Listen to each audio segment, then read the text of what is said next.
यही है कि उनने इतना बड़ा अंजाम दिया, मिलके चारों पांचों ने मेरे बच्चे को इंसाफ चाहिए और उनको फांसी दी जाए, कड़ी से कड़ी सजा दी जाए और अभी भी पूछताछ जारी रखी जाए और भी उनके पीछे कोई होए तो वो सामने आए।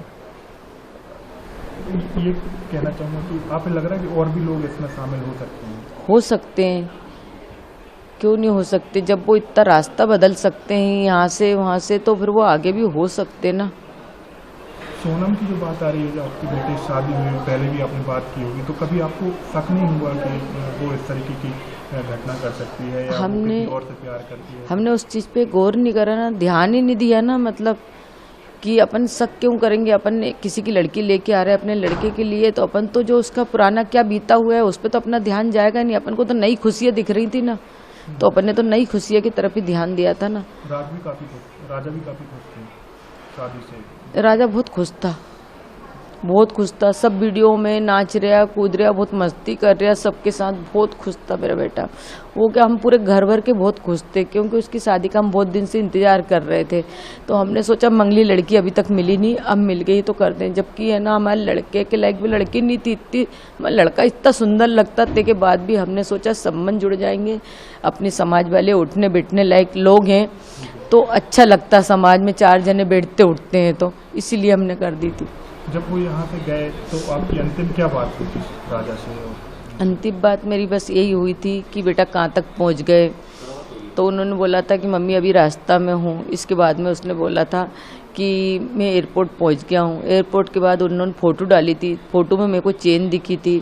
तो मैंने बोला चेन क्यों पहन के जा रहे हैं, अपन परदेश जा रहे हैं, मेरे को है ना डर लगता राजा, ये कुछ चीज़ पहन के जाते हैं तो मालूम आजकल ऐसा होता है, गर्दन कट जाती बेटा जरा इसी चेन के पीछे, या तो कोई खींच के ले जाए तो अपन गिर जाएंगे। तो बोलता नहीं मम्मी अब मैं उतार के रख लूँगा, मेरे को सोनम ने बोला था। तो मैंने कि तूने क्यों पहनी सोनम के कहने में? तो बोले ठीक है फिर मैं उतार के बैग में रख लूँगा, उसने इतना मेरे से बोला था। आखिरी दिन जब वो जा रहे थे कहीं पर तब भी बात हुई थी, स्कूटी वगैरह किराए पे ली थी तब? हाँ, जब भी बोला था। मैंने बोला आप किस चीज़ से घूमोगे? तो बोले हमने स्कूटी रेंज पे ली है 3 दिन 4 दिन के लिए, तो उससे घूमेंगे। तो उसके भाई ने हंसी में बोला कि स्कूटी क्यों ली, मोटरसाइकिल ले लेना था ना, सोनम चलाती तुम पीछे बैठते। बोले कि तो मजाक करते थे। तो बोले कि नहीं भैया स्कूटी इसलिए ली है कि अपना सामान रखा जाएगा और मोटरसाइकिल पे सामान थोड़े न रखा पाएगा, उसने ये बोला था। तो फिर उसके बाद उनका फ़ोन लगना बंद हो गया था? फिर इसके बाद में जो नीचे की तरफ वो रात भर रुके थे, फिर जब ऊपर आ रहे थे ना तब मैंने फ़ोन लगाया था उनको, 1 के बाद ही लगाया था, 1:30 के पहले ही था शायद। तो मैंने बोला था कि तुम लोग कहाँ पे हो?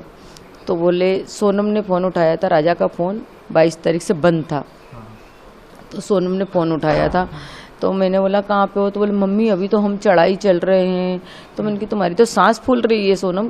तो बोलती कि हाँ हमारी सांस फूल रही, बहुत ज़्यादा थक गए हैं भैया, मेरे से तो कुछ समझ नहीं आ रही, बन ही नहीं रही आप तो कुछ भी। बोले कि तो मैंने कि तुम लोग क्या करने के लिए गए थे नीचे की तरफ? तो बोले झरना देखना था ना, बड़ा सा झरना था, बोले उसको देखने के लिए गए थे। तो मैंने बोला राजा कहाँ है? तो बोलती कि है ना आगे है, अभी मैं तुम्हारी बात कराती हूँ। बोले कि फिर इसके बाद में थोड़ी देर बाद सोनम ने बात कराई। मैंने सोनम से बोला कुछ खा पी लेना, व्रत है आज। तो उन्होंने बोला था कि ठीक है अभी तो कुछ खाया नहीं। एक जगह कॉफ़ी मिली थी मम्मी, तो बहुत गंदी कॉफ़ी थी तो मैंने फेंक दी थी। बोले कि और अब आगे देखते कुछ मिलता नहीं मिलता व्रत का।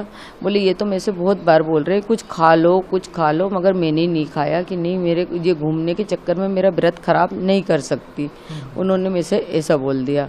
फिर थोड़ी देर बाद उनने राजा से बात कराई, तो बोले लो बात कर लो उनके मोबाइल से। फिर है ना मैंने राजा से बात करी, मैंने कि बेटा कहाँ पे हो? तो ऊपर की तरफ हो कि नीचे की तरफ हो? तो उन्होंने बोला मम्मी हम ऊपर पहुँच गए हैं। बोले कि जब सोनम से बात करी थी, जब थोड़ा बहुत बचा होगा उनका ऊपर आने का, तो बोले ऊपर पहुँच गए हैं। तो मैंने कि क्या कर रहे हो? तो बोले हम केले खा रहे हैं। तो मैंने कि खा लेना बेटा, टाइम से कुछ खाते पीते रहना। तो बोले हाँ केला खा रहा हूँ। पहले तो उसने हूँ करी, तो मैंने बोला हूँ क्या कर रहा है, मैं इतने हंस के बात कर रही हूँ तैसे तू हूँ कर रहा है।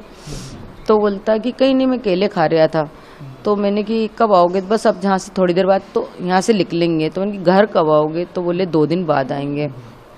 मैंने उससे भी यही बात करी, ऊपर की तरफ क्या देखने आए, नीचे की तरफ क्या देखने गए थे? तो उन्होंने बोला ऊपर से ऊंचाई से अच्छा दिखता है, नीचे तो मतलब हम गए थे रात भर रुके थे, ऊपर तो अब हम जाएंगे तो रूम तरफ ही जाएंगे ना उनके, होटल तरफ जाने के लिए ही आए थे। मेरे को ये नहीं पता था कि ऊपर से आते तो जाते हैं, नीचे से जाते हैं, ये मेरे को नॉलेज नहीं था, इसलिए मैं उससे ऐसी बातें कर रही थी मतलब। तो बोले ठीक है मम्मी, तो मैंने बोला बेटा फ़ोटो भेजो तो बोले मम्मी नेटवर्क की प्रॉब्लम है, क्योंकि उसके पास का फ़ोन तो बंद था और सोनम ने उसको बोल रखा था कि तुम्हारे फ़ोन में तो नेटवर्क आता नहीं है, तो उसने रख लिया था। तो बोले कि ये ना, मैंने कि एक काम करो वीडियो कॉलिंग करके दिखाओ कि इसी लोकेशन है, कुछ जगह पे हो तुम, कौन सा जंगल है बताओ तो मेरे को। तो बोले मम्मी नहीं, बोले अभी बाद में दिखाऊंगा, उसने इतना बोला। इसके बाद में कोई बात कराई थी? हाँ करा दी थी सोनम। 23 तारीख तक। हाँ आखिरी बात 23 तारीख तक हुई थी, 1:30 के पहले हुई थी। कोई की नेटवर्क नहीं आ रहा है? हाँ बस यही। हाँ तो आपको आखिरी दिन तक कोई शक नहीं था कि आपका बेटा असुरक्षित है?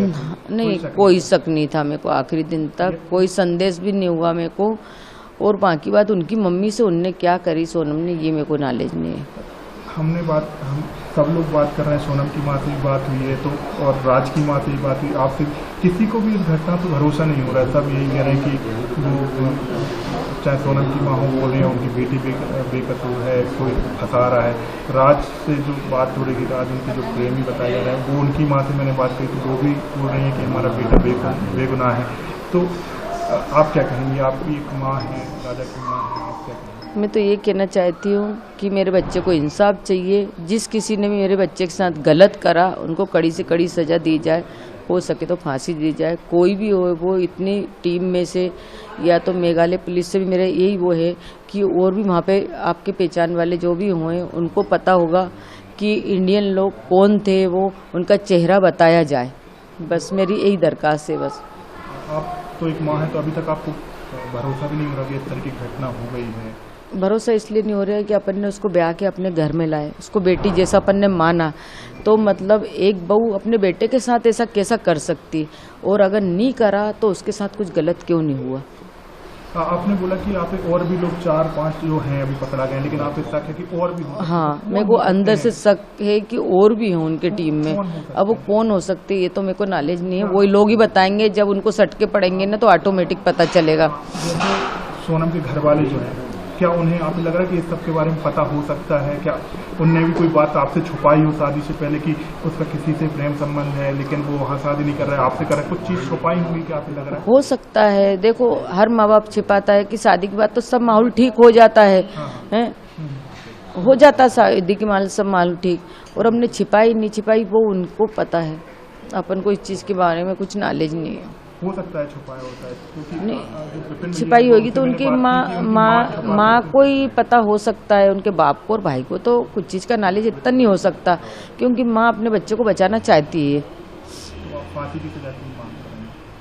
तो सोनम ने गलत करा तो उसको तो सजा मिलना ही चाहिए ना, सबको मिलना चाहिए। जितने भी अपराधी हैं उनने सबने मिलके करा हुआ, एक जने का काम तो हो नहीं सकता कि इतने हथियार मारना ने मतलब उसको इस तरह से मतलब धकाना गड्ढे में है, तो ये तो टीम ही होगी ना उनकी, तभी होया होगा ना।